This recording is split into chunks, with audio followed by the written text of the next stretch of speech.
Hey, what's going on? My name is Coach Lee Hopkins. My pronouns are he, him, his, and you're listening to the Patterns of Possibility podcast. This is a podcast dedicated to helping you replace harmful patterns with new possibilities. In each episode, we'll explore topics that inspire you to be yourself, live your truth, and make lasting connections. In this episode, we're going to talk about leaving your friends. Gone. Goodbye. Leave them behind. Okay, that's kind of rough. Look, I'm just kind of raw with it, I think. But the idea is, when should you let go of your friends? I get this question so much.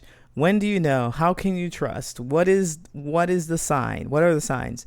And usually I say it's something like it depends, or maybe you can't tell, or such and such. But today I want to give you something that you can look at, some of the signs that you can look at, and you can say, all right, this is probably it. This is probably the thing, because I'm all about giving you some actionable steps.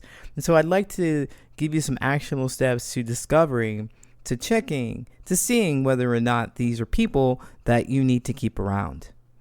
Are you ready? Let's go.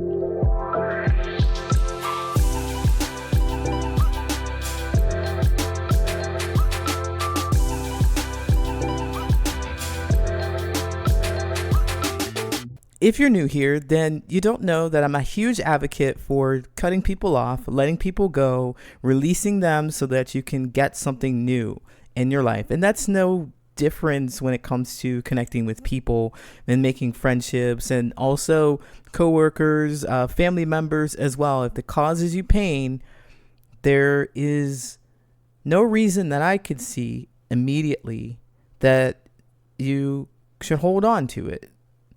But of course, we all have to discover what we're holding on to. We have to discover and learn for ourselves and our own experience that what we're holding on to is painful to us, and there's not a possibility that it's going to change if we continue on holding on to the relationship or to the idea or to the thing, whatever it is. But it's the same for attachment, any kind of attachment. And we're looking at friendships here today. The question that I so often get is, how can I trust people? When do I know that they aren't any good? When should I let the friendship go? And stuff like that.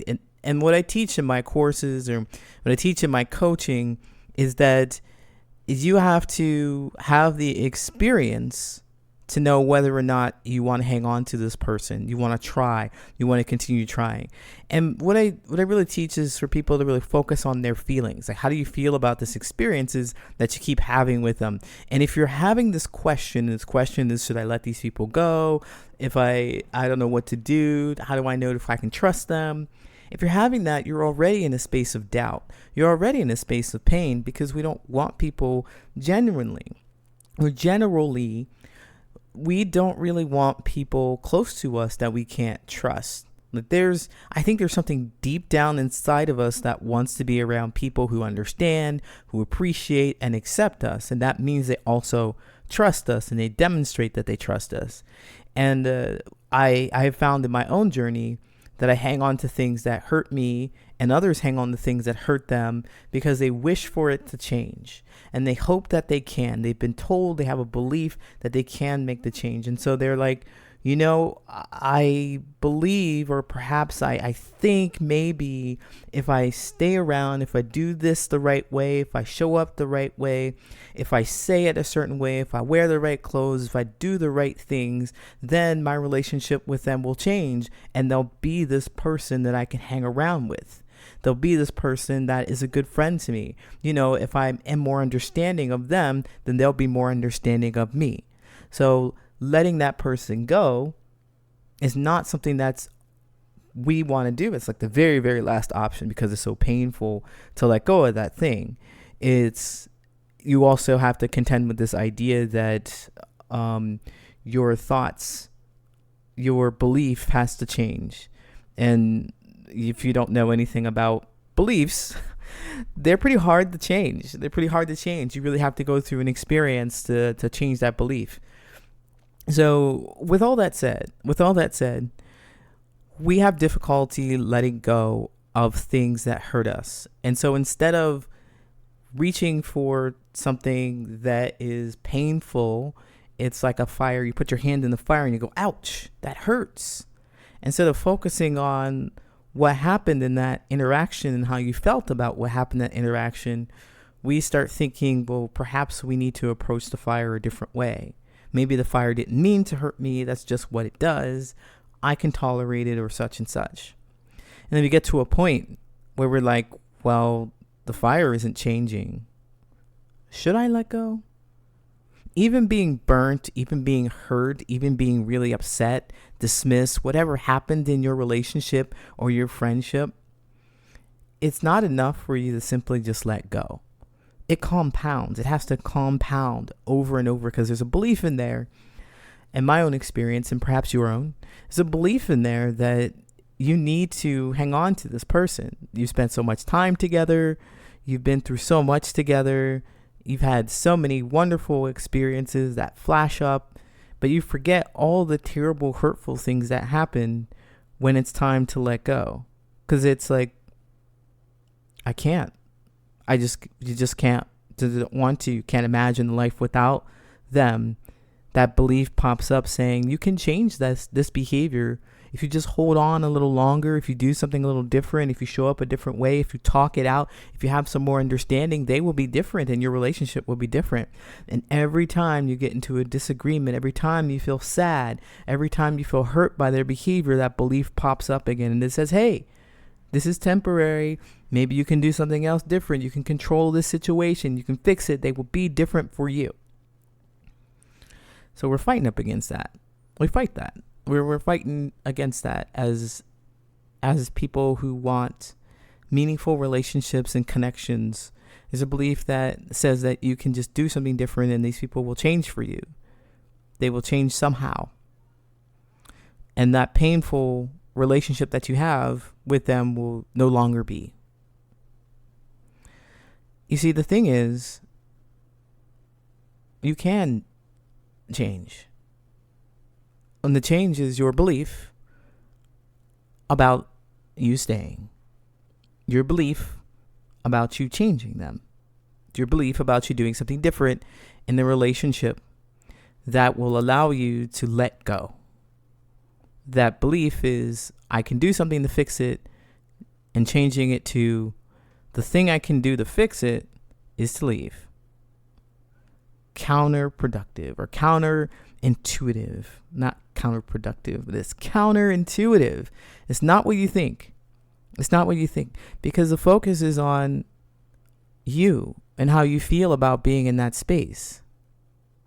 So how do we get this bridge? How do we close the gap? How do we close the gap from the belief, the changing the belief from, look, I want to help you. I want to be your friend. I want to show up. I want to do all these things for you. And I'm going to stick through it, thick or thin. I'm going to stick with it. I'm going to make this friendship happen. and make this relationship happen because I can. I can and I will. I know I can. I'm going to go through the hurt and the pain. How do we go from that belief to, this isn't working, I got to let go. I need to do what's best for me. I got to let go. The way we get there is really to focus on the communication, the kind of communication, and then focusing on your feelings. So this is stuff that I teach in my courses, and I want to give you some actionable steps here, because I get this question so much, and it's really heartbreaking to have to go through this. But if you know without a doubt what you're looking for and what it is that you want, then you will know whether or not you can have it, or whether this person is capable of it. And then it wouldn't be so hard to let go. It wouldn't be as hard to let go. You would release that belief. If you start asking yourself, look, do I deserve this? Is this something that I desire? Is this something that I need in my life? Forget about how long you've been together. Chances are this pattern of behavior has been happening. If you're questioning now, the pattern of behavior may have been happening and you just weren't paying attention. And now you're more in tune to how you feel about being rejected, about being made fun of, about not having someone spend time with you as you want. Like they're not available for you. It feels more intense. And so what I want to do is give you some actionable steps. Of course, asking yourself those questions. Do I deserve this? Do I want this? Is it something that I need in my life? Asking those things. But you really want to make sure, this is the actionable thing, you really want to make sure you communicate clearly what the problem is to them. Communicate that to them, what the problem is. But here's the thing, don't just go to them with what the problem is. If you got a big fight in your relationship, or if they're not making time for you, or if they're making fun of you all the time, or if you're not sharing similar interests, then you want to make sure that you tell them about that. However, you also want to make sure that you come with a solution. So if you have a problem with them not spending time with you, then come with a solution of how you could spend time together. Don't attack them. And what you want to do right here is to see how they respond to your solution. And this is the key. This is going to help you really figure out whether these people belong in your life or not. Because if they say that they cannot, they're not interested, they don't want to help you with your solution, then that is enough information for you to push towards the direction of out the door, to move in a different direction. Because in my humble opinion, my belief with friendships and connections with others is that we work together to help each other fight our fears. We work together to help each other reach our goals. And spending time together is a goal that both of us should have if we like each other. If we have joy for each other, we should. And my discomfort also is something that we can work together towards reaching a goal or dissipating. Because I'm uncomfortable with some things that are happening, and it would go both ways as well. So anyway, you're bringing a solution to the table and they're attacking the solution. It should show you enough. If you're feeling like, oh yeah, there's nothing you can do for this relationship, it's probably true. It's probably true. So if you're unsure whether or not you need to leave this relationship, look at the biggest problem that you have with them. Figure out the solution that you would like to have. Don't go without a solution, and have a conversation and say, look, I've got some ideas of how we can work this out. Let's work together on fixing this problem. Let's work together on spending more time together and see how they respond. Ask yourself, do you like that response? And there you have it. Hey, Patterns of Possibility fam. If you'd like a little more guidance and hands-on support, then I've got great news. You can hire me as your own personal coach. Go to patternsofpossibility.com/coaching to apply for individual or group coaching.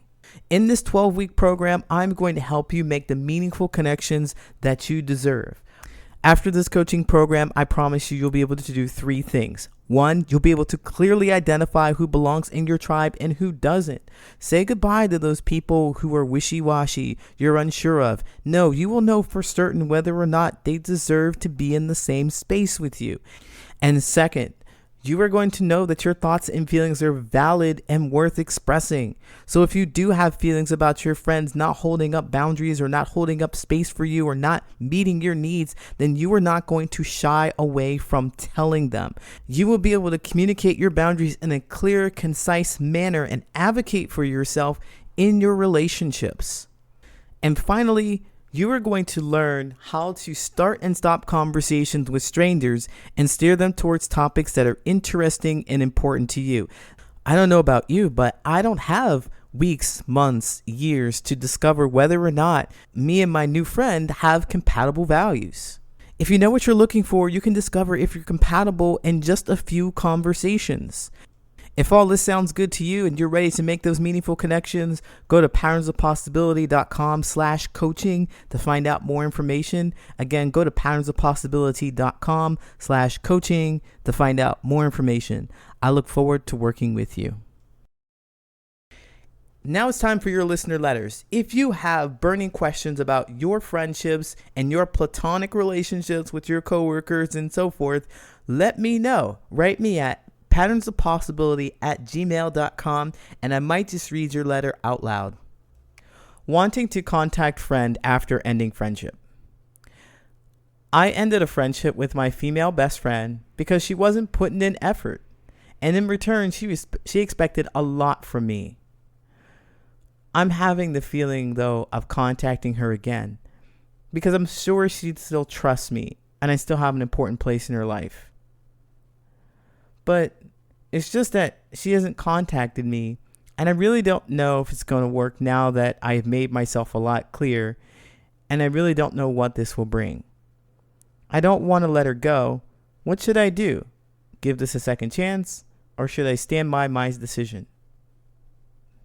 All right. Well, thanks for writing in.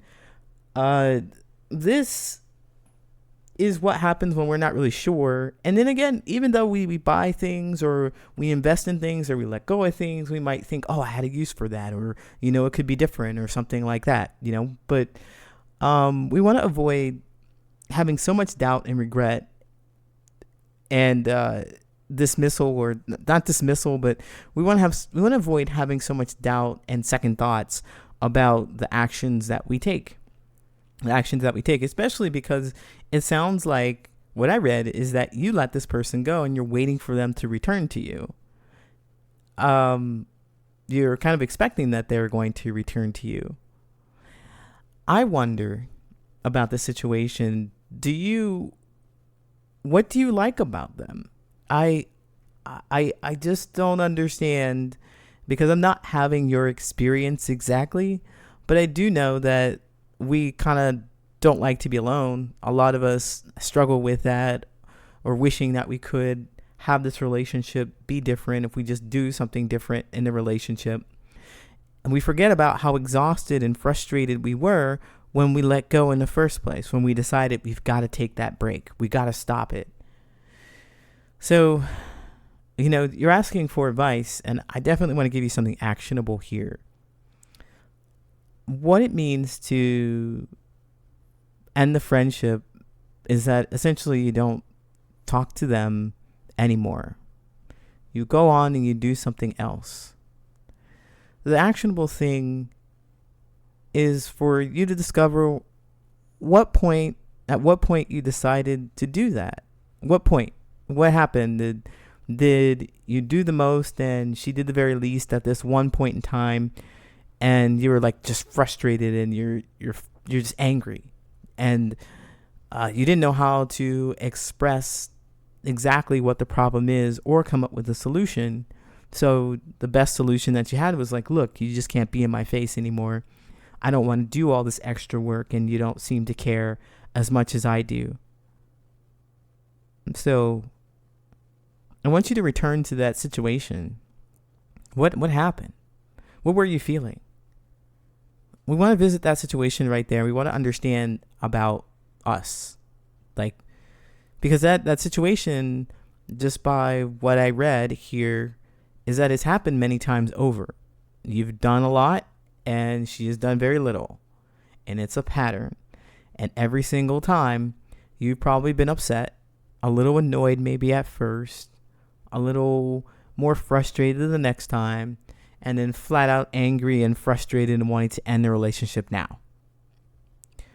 It'll continue to go like that. The pattern will continue to be like that unless we talk about that thing that's causing the discomfort, that's causing your pain, your frustration.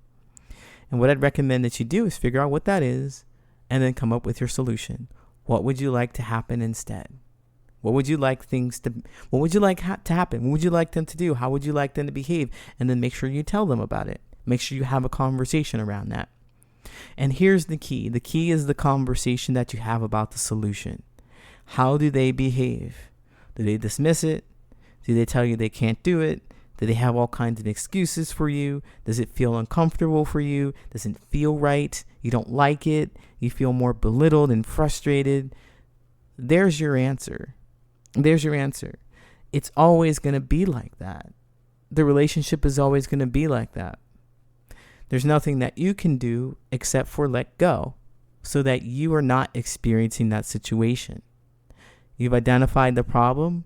You've come up with a solution so that they don't feel attacked. And you want to work together on that solution, right? And if they don't want to work together with you, they don't want to be your friend. consider this question.